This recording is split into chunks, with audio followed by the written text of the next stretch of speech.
Oh, yes. Oh, yes. Oh, yes. This is episode number 4 of the Midlife Crisis Podcast. My name is Jim Whelan. Part here at Chop Sports in Manawha, New Jersey. Dave Sergio's in the building. Make sure everything goes smoothly. Episode number 4, the conversation continues. We're continuing with the Alabama story. We're moving from West Point to Fairleigh Dickinson University. I was told, why don't you do a baseball part of the podcast? So, in the first couple episodes. So here we are. My next guest was the sports information director during Coach LaBabble's time at FDU. He recently wrote a book, Mr. Met, and he was also featured about his knee injury in the 5-part documentary series, Once Upon a Time in Queens. Also, I'd like to dedicate this episode to a friend of mine, Keith Conway. Keith was a friend who passed away back in February. He was a canine officer. He was an officer for 7 years, and then he was a sergeant. He responded to New York on 9/11. He worked a pile in the aftermath. He also would have loved this episode. Every time I would talk to him about the Mets, he would say, let's go, Mets go. So during this end of this year, the holiday, if you lost a loved one, you lost a Met fan, this episode's for you. And in this book, there's a nice chapter about the Mets' response to 9/11 and what they did to the community. So this episode is dedicated to my friend Keith. Keith, miss you, and I know you and Bingo are reunited. His canine partner. So with that being said, here's episode number 4. Well, first off, Jay, thanks for your time. No, Al was with good friends. Okay, and Jay Horowitz, obviously, just talk a little bit about what you do for the Mets, and then we'll kind of go back to your time at Fairleigh Dickinson. Yeah, I was 1980. I became the PR guy with the Mets, handling regular PR duties. And in 2018, I switched over to become the VP of Alumni Affairs for the Mets, and we handle celebrations, anniversaries, number of retirements, Hall of Fame stuff. That's what I've been doing the last 5 years with the Mets. Okay, just you wrote the book, Mr. Met. I bought it. Actually, wrote it. And you bought it. You're the one who bought it, huh? Yeah, exactly. I'm the guy. So you're the guy. Yeah. Thank you for talking about Alabama, and also thank you about the part of 9/11. That was I think the two parts that I really kind of. Well, I appreciate it. Thank you. But just talk about just you growing up in New Jersey. I was really intrigued by the book, being a Jersey guy, and then how you kind of got started as a sports information director at Fairleigh Dickinson, because it was almost like America's Got Talent there from reading the book, like what you had there, and that probably. Well, I was never a good athlete. Well, my friends were athletes, so the next best thing for me was to get involved periphery of sports. Like when I was in high school, I worked for the Clifton High School newspaper. When I was a manager for 4 teams in high school. When I went to college, I was a basketball manager for Lou Rossini. And when I went to NYU in 1963, we were the number 1 team in the country. And guys like, you probably know who they are. Guys like Barry Kramer, Happy Hairston, and then I worked at NYU for a couple of years. And then one day in 1971 or something, Ben Carterville, who was the AD, said, "I'm going to make your job easier. We're dropping all sports." So we had no sports. And then probably a couple months later, a friend of mine who was the sports editor of The Record, which is a local newspaper, recommended me for the job at Fairleigh Dickinson. And I started in December of 1972, and I lasted to until I went with the Mets, the spring of 1980. And just talk a little bit. I mean, the tournament last year, in typical Fairleigh Dickinson fashion, right? They lose their conference tournament, but they get the bid because Merrimack is not eligible. Then they get the playing game. They win the playing game, and then they upset first time in history. Purdue, 16. Yeah. Just talk about that. Being involved in the school. Well, I wasn't involved, but the thing, what we're talking about was really Al's dream. Okay. When he was the coach for FDU, his dream was to have a Rothman Center where we would have a home and away with top teams, and they would have to come back and play us in New Jersey.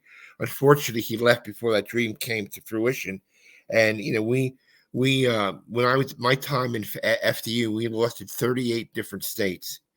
We lost in Texas, Missouri, Utah, Georgia, Florida, Alabama, and it was Al's dream to have a Georgia come back and play in New Jersey. And then, after he left, Rothman Center was built. No, I was really, took a sense of pride being an FDU guy, and that what the team did. Nobody, when I was in school, I used to do these stupid radio things, and I used to say that Fairleigh Dickinson was the brother of Angie Dickinson, former on TV. And it's good. We always would have butted jokes, and it was good to see the school, get some national recognition. And I remember the game that they lost. I think they were losing by 2 points, and they had a turnover. I guess it was Florida, and whatever the score was for Florida, they had a chance to go ahead late in the game. Yeah, and they had a turnover, and they could have won that game too. But I'm still in touch with a lot of the guys I was friendly with when I was the SAD, like Seth Greenberg is the analyst on on ESPN, so we stay in touch. I'm a kind of a group text with those guys. So I really had a special sense of pride that that we had a couple of good wins, and when we keep it up. And when we spoke last summer, you said Alabama was like a father figure to you. Can you just expand? He and Ruth were just great people. We used to go to their house for Thanksgiving all the time, and Al's bark was he gave the appearance like being a tough guy, but he had a heart like anything. And he a couple of years I was here, we led the country in defense. We weren't afraid of playing anybody. One time, he was on a coaching staff for an Army. I think it was Krzyzewski, Bobby Knight. Now were together in Army, and he UB Brown, who's still doing games on TV. Says Al was the greatest coach he ever was around, and great sense of defense, how to get the best out of his guys, and I always liked the way he used to comb his hair. He didn't have much hair. He had to be the swing along hair. He used to have the one hair and kind of curled it around his whole head. Yeah, well, I talked to you, Brown. He said he was also probably one of the best dressed people. And always immaculately dressed, and we played this dumpy gym in Rutherford, and we had some good years, and had some good wins. We beat Georgia and Georgia, and we were competitive because of Al's coaching ability. And then the accident, you had the one player at 76. Noki Johnson. We were coming back from a game with Iona when Jim Valvano was a coach then, and it was an icy thing on Route 17. And Noki Johnson, George Lighty, and Redonia Duck were in the car, and unfortunately, when Noki Johnson, who was a freshman from Plainfield, New Jersey, and he was killed in a crash. And Redonia Duck is one of my claims to fame. I got read on his first team All-American name team, Redonia Duck Jr. And he had a sister named Daisy Duck, and didn't make that up. Daisy and Red Duck. Yeah. So just talk about the accident. Did that set, you canceled the next 2 games after that? Right. Did that kind of set the team back or set the yeah, because Noki was a hell of a player. Noki could have played at any major college around. He great big guard, for Plainville, and George Lighty was I think it was a junior college transfer, if I remember, and so was Red. And Red came back and played, and George, if my memory serves correctly, wasn't able to come back and play because he hurt his leg badly. So he lost two pretty good players from that day, and it was tough on Al. Those were his kids, and it's kind of a crazy setup that we had to go. We came back, to Rutherford, and we went by car to Teaneck, which Route 17 at that time, when the weather is bad, is a pretty treacherous road. Sure. So talk a little bit about Al, like off the court. How was your relationship? Well, I know on the court he was defensive tactician, but like off the court, how was he was just a great human being, warm and family guy with Ruth, and He used to take me out to dinner a lot. Made sure, my that time, when he used to invite me and my mother there for Thanksgiving. Like he tried to give this impression, this big gruff guy, Yeah. but down deep he had a big hearted soul. He's a good guy, and he cared about his kids. I mean, he could have gone to another school and got teams in the NCAA, but he got the most out of the guys he did at FDU.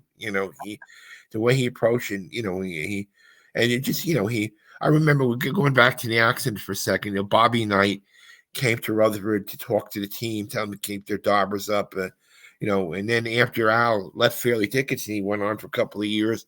The coach was the great Luke Hornacek at St. John's. Yeah, sure. And I think we got, Al was around Chris Mullen and Mark Jackson, Walter Berry, and guys like that. Yeah, I mean, that was a great book. What made him leave Fairleigh Dickinson? Obviously, the accident. I don't think it was his own volition, to be honest So with you. it just had It was like I don't think he had a choice. agreed upon, or I think it was probably time, that we had reached limits of what we were doing. We were losing a lot, and at that time, I don't, my memory of it wasn't any notice of the building. So I guess it was kind of mutual thing when they left, and Al and Lou. As soon as he left, Lou invited him over to coach with him, and I spent many nights on the St. John's campus watching, Red Storm play. yeah, I was saying, did your relationship continue? Right to the end. I spoke at his funeral. Yeah, It was nice enough that UB Brown was first, and I was nice enough to tell. I used to room with Al on the road a lot, and he used to wake up in the mornings when his one piece of hair was over his eyes. It took him a little while to get ready to go with his hairspray. Yeah, well, you guys were both in Queens. I mean, you left FDU, went to the Mets, and he was in St. John. So it's good that you kept the relationship. Yeah, I did. And it was on enough that I was able to speak at his funeral, and I keep in touch with some of the FDU players. And Ruth, I spoke to Ruth about a little while ago. She's in a home in New Jersey, so I try to keep in contact with her.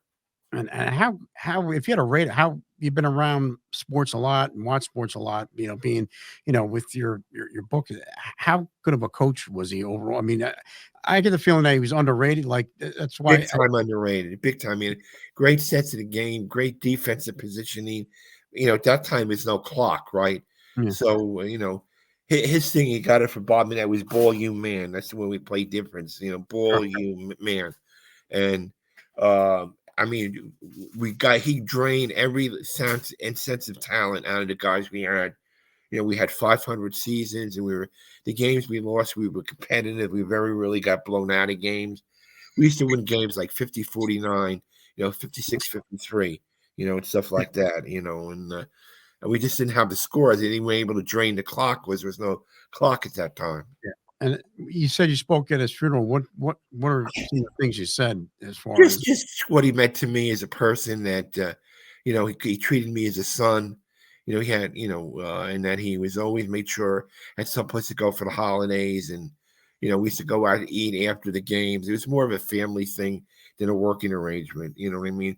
Fairleigh Dickinson wasn't a great school, like top school, large school at that time, and everything was we were all bonded together. Have the team meals before, go to a diner just go to the Belleville diner after the games, and we spent holiday time with him, and so it was I kept in touch with him when we got sick, and again I was fortunate enough to be invited to speak at the funeral. And then you went from FDU to the Mets job. You talk a little bit about how you got that. Well, I got the Mets job because of really the stuff that I did with the with the FDU. In 1980, the Mets were really a bad team. It was a Yankee town. They were looking for a PR guy with kind of a human interest background. So I worked with people at FDU. We had a one-arm fencer, an Arab Israeli goalie on the same team, a 44-year-old priest who played hockey, baseball player who pitched 128 times, a wrestler with 6 kids, a high jumper who jumped 2 feet of his head. So that came to the attention of the Mets people, that they knew I wasn't a normal PR guy. So because of and my first stories with the Mets, I did a story on Lee Mazzilli as a speed skater, Doug Flynn as a country and western singer, Craig Swan as a trainer. So the first couple of years until we got good and, until it turned around in 83 when we got Darryl and Keith, those are the kind of stories I was working with. And how good were those teams in the '80s? I mean, he only won the one World Series, but I mean, Strawberry Gooden, I mean, from 84 to 90, we averaged about 90 wins a year. We won 108 and 86, 188. And if there was a wild card in that year, we would have been in the wild card every year. But, we did miss. It was kind of frustrating. In 88, we beat the Dodgers 10 to 12 times, and we wound up losing to them in the seventh game. We lost to the Cardinals the last day of the year a couple of times. So, what though, the teams were great teams, and Davey Johnson was the perfect manager for that group with guys, a group of personalities. It was probably the most consistent era of success that we had in that time, from 84 to 90. And in the documentary, I know that there was also some questionable moves, like getting rid of Kevin Mitchell, and I mean, do you think that kind of hurt that chemistry? Well, Kevin Mitchell was one of the heartbeats of the team. Him leaving was, probably in retrospect, it's hard to second guess, but him leaving probably wasn't the best move. He played all over the field, shortstop, outfield, third base, and he was, a California kid. He did everything, and the veterans loved him. The veterans, they called him World B. Mitch because he played all over the place. So that probably wasn't a move that worked out for us. Yeah, but then you said, I did my research, but you said the Wilpons were very good to you, and then, they were great to me. Yeah, they were. Fred hired me in 1980, so I've been working for them for close to 45 years. And anytime you could be in a place, with someplace for 45 years, I still talk to Jeff a lot, and listen, the new owners are great. They're doing great stuff, but all that happened before wasn't all that bad. You know what I mean? There was a lot of good, and they set me up with my job. I think we're doing a great job with the alumni here, and a lot of these. Jeff wanted me to, because I work with most of the alumni guys, so it was his asking, and I took over, and we did things like the old Timers Day game. We had 68 guys back, and number of retirement, and the next year we were retiring with Doc and Daryl's number. So when Jeff and Fred set the stage to do that, so them really, it wasn't all bad that went on before. Just let me say that. Yeah. But then a couple of years later, they have the Grom. They made the World Series, and their pitching staff. I'm a Yankee fan. I'm like, the Mets are going to be good for a while, and it just kind of fizzled out. So what happened? They had one turn. Let me see. We had DeGrom, Matz, Harvey, Syndergaard. Let's see, DeGrom, Matz, Harvey, Syndergaard, and who am I missing here now? It was five, and Sugar. Jacob DeGrom, Steven Matz, Noah Syndergaard, Matt Harvey. Who is the fifth guy? I'm losing my memory here. Well, did I say Matz? Anyway, injuries, injuries happen, and they all got hurt. And Zach Wheeler. Exactly. Okay. Yeah. Zach Wheeler turned out to have the, long-term success. Just injuries, it just didn't work out. And I don't know if you guys were at the fifth game of the 2015 World Series. We're winning 2-0. And Matt Harvey walks off the mound. Stadium goes crazy. Terry decides to leave him in for the ninth inning. They tie the game up. We lose in the 12th inning. What would have happened if we would have won that game? Probably Mets history would have been different. But unfortunately, the guys got hurt and they were never able to pitch together. Yeah. And what about the 2000s series? Get back to like the Subway series. They leave Leiter in there for. You think that was a mistake? I mean, no, Al wouldn't have come out anyway. And remember the ground ball? It was a 97 ground ball hop that went through the middle of the infield. He part of that series when Zeal, hit a ball. They thought it was a home run, and Timo Perez didn't run at third base. It got thrown out at home plate. And we wound up losing that game in extra innings. Man, and just talk a little bit about the Subway Series, about the vibe from the city. It was great. I had a lot of friends I never found, and people looking for free tickets. And we own the city, and we gave the Yankees a battle in the World Series. I mean, the great Yankee dynasty. We lost 5 games by a total of 5 runs, I think. 4 games by a total of 5 runs. So I always felt that 2000 team never got the credit it deserved. We won. We had a great preseason because we lost to the Yankees. We didn't really get the credit we deserved that year. And then talk a little bit about your book, and then just like the 9/11 and how, the world kind of stopped for 2 years. I mean, I'm not for 2 weeks. You just talk a little bit about like what you did and the team did. Well, it was a team. It was a team effort. Probably anything for my legacy, being a part of that team. We had a group of guys who got it. Guys like Johnny Franco, Al Leiter, Ramen Ventura, Todd Zeal, Bobby V, Edgardo Alfonso, and Manuel Benitez. We got what needed to be done. We helped the city heal. We went down to ground zero a number of times to speak to the firemen and the police. We were the first team to wear the hats for the agencies who had lost people on 9/11, and we got that going. It was good to be part of that. That we made it. Everybody talks about Mike's home run, but there was a lot more than that. The visits to the hospitals, the schools. We with Tuesday's Children to start off. We took care of the kids who lost a parent at 9/11. So it was probably one of the most proudest things. It was a part of that team. And then just the current state of baseball. Like, I used to be a diehard baseball fan. I knew, like, what happened? Like, did the world speed up? It seems like baseball is having a hard time capturing some of the fans. Are like, what do you think your opinion is of, like, the sport is kind of, is it? Well, I actually like most of the new rules. I'm not crazy about the runner at second base, but I think the pitch clock. I've sat through a lot of 20, 21 inning games, and honestly, they're not fun. And I like the pitch clock, a lot. Not crazy. I like the positioning too, because there are a lot of, cheap hits. It's kind of made the infielders more, it's more pertinent, to get a hit. And the one rule I don't like is the runner at second base. I guess it cuts down to the game. So I think the rules are pretty good, to be honest with you. And I think the time the game went down almost a half hour last year. We're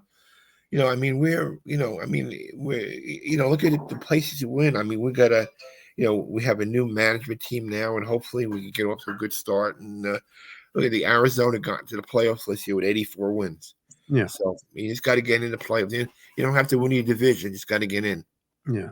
And then, what do you think your outlook is for next year for the Mets? Well, we have some stuff to do, but I think we have good people in control. David Stearns and Carlos Mendoza. We got to fill out the pitching staff a little bit, and hopefully, the Braves are going to be competitive. The Phillies is there. Miami's going to get better. Washington's got a lot of good young players, so it's going to be tough. But I think we'll be right there in the mix at the end. And then a little bit about the documentary. There was a part about your knee. Is that a true story? Or is that a made up story about what's that? About you with the knee? Is that a true story or made up? I'm not going to go. The knee is a non-negotiable. Okay. We're not talking about my knee. Okay. Just talk a little bit about the documentary. How fun was it to just kind of revisit those times? Yeah, I mean, it was a crazy group of guys. I mean, I never knew what to expect when I got to the ballpark. And one thing, the '86 team, the league hated us. We always got the fights. If somebody threw at Darryl, it was a fight. If somebody threw at Kevin Mitchell, it was a fight. And that's the one thing I miss today. There's not enough fights in the game. We got to, whatever. But I mean, it was just a different kind of team, a lot of different personalities, and and it was we won, 100. We won 108. We won 116 games during the season. Came back from the dead a couple of times. When Houston and Game 6, we were losing 3-0 in the ninth inning. We won 16 innings in the playoffs. And then, Game 6 of the World Series, we're losing by 2 runs, two outs, and 2 strikes on the great Gary Carter. We came back and won. Yeah. So good memories. Yeah. Well, listen, Jay, thanks for the time. If you just leave us with the Alabama memory, I like the quote he said in the book. What did he tell you?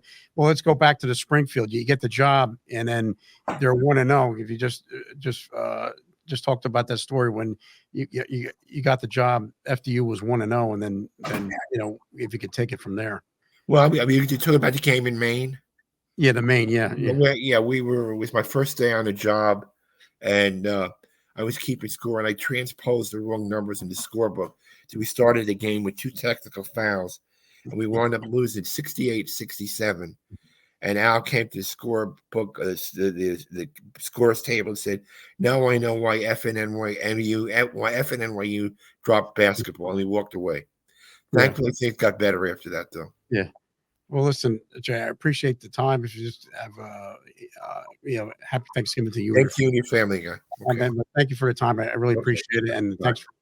All right. Take care. Bye-bye. Bye. Thank Jay Horowitz for his time. Go out and buy his book, Mr. Met. And also hope have your holiday season, and look forward to another episode as the conversation continues at the Midlife Crisis Podcast.